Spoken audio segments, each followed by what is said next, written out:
Rodgers has an empty set. Gets the snap. Steelers rushing 4. Rodgers throws over the middle of the field, and there's your interception. It is picked off. Craig Wolfley, you called it, and it is picked off by Beanie Bishop, who is having a terrific game for the Steelers. Rodgers back to pass. Rodgers looking, has a man in between, open. Now it's picked off by Beanie Bishop, bobbled up in the air as Bishop will take it. Sensational! Oh my goodness, what's in the water down in Morgantown? They send us the Morgantown Mauler, and what a great night for this young man. They count 2 Aaron Rodgers balls.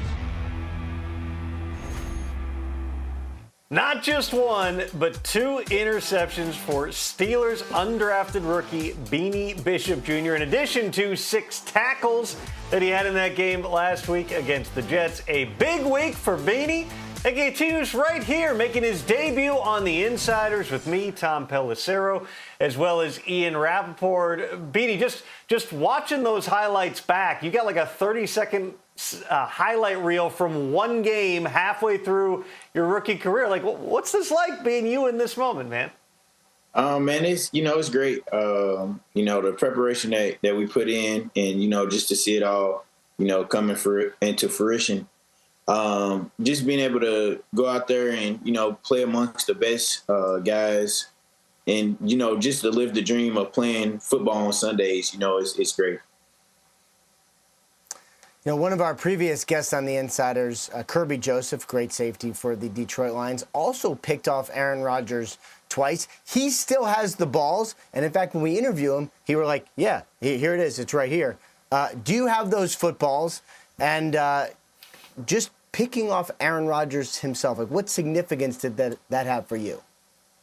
No, I do not have the balls. I think they're in New York or getting sent to New York, for him to sign them.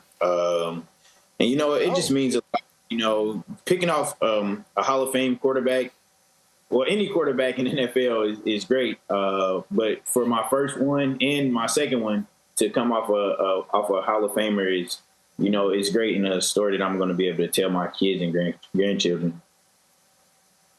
So tell me this, Beanie, and there's, a history of this, right? You get the interception off of the quarterback and signs the jersey, signs the ball, whatever. When you get him twice, is any part of you like, maybe I should only get 1 ball autograph because 2 kind of feels like I'm rubbing it in here? I was kind of thinking that too, but, might as well get both of them to be able to put them in a case or a frame with the jersey too as well. There you go. I'm looking back at some of your history here, and your last year in college, you were an All-American. You led college football, and I believe interceptions and passes defended, and then you end up as an undrafted free agent who signed you with the Steelers. Why didn't you get drafted? Man, I wish I had the answer for you. I don't know if it was the amount of time or whatever that I spend in college, but I'm quite sure a lot of teams look back on it and and think maybe we should have took a chance on them, but I'm grateful for my opportunity with the Steelers, and I'm making the most of it. The Steelers, I looked this up, they gave you a $25,000 signing bonus, which is pretty good money for an undrafted rookie here. But that can be a feeding frenzy, right? Your agent, Adisa, probably is getting calls from every team in the late stages, rounds 5, 6, 7. Like, how did you end up with the Steelers? Man, crazy story is, I watched the draft, obviously, and I was having a get together and whatnot, thinking that I'm going to go like, late rounds or whatever. And, after the Steelers' last pick was up, I cut it off, phone was going dead, just left my phone in the house. Went back into the house after it was over, had a whole bunch of missed calls from my agents, texts, call from Coach Tomlin and stuff like that. So that's kind of how I knew. Wow. Well, you can, now that you see him in person every day, you can apologize for missing his call. That's why I make sure, even when I'm plugged my phone in, you never let it leave your side. You never know what calls you could miss. So, okay, so you agree to come to the Steelers. you go through the spring, you get to training camp, and at some point you must have realized, like, okay, obviously I'm undrafted, but I may end up as a starter, or like a big player, or maybe even a starter. Do you remember what that realization was like when you're like, all right, even though I wasn't even drafted, like I could get real playing time? That was part of the decision-making process too of, me coming to the Steelers. Just because the void at the nickel position, and just knowing that I would have an opportunity, at least a try at the nickel spot and whatnot, and being able to make plays on special teams and rookie mini camp and in OTAs. I felt that I made a kind of a good stamp on, my play and a good impression on the coaches. So we talk about Aaron Rodgers, four-time NFL MVP. He's won a Super Bowl. You're also playing with a Super Bowl winner now in Russell Wilson. That was his first start for the Pittsburgh Steelers. Without you and those two picks, I don't know that he gets a win in that first game as a starter. What's it like playing with Russ? And also, just knowing his personality, like, did he say anything to you during or after the game? Coach Art actually came up to me after the first one.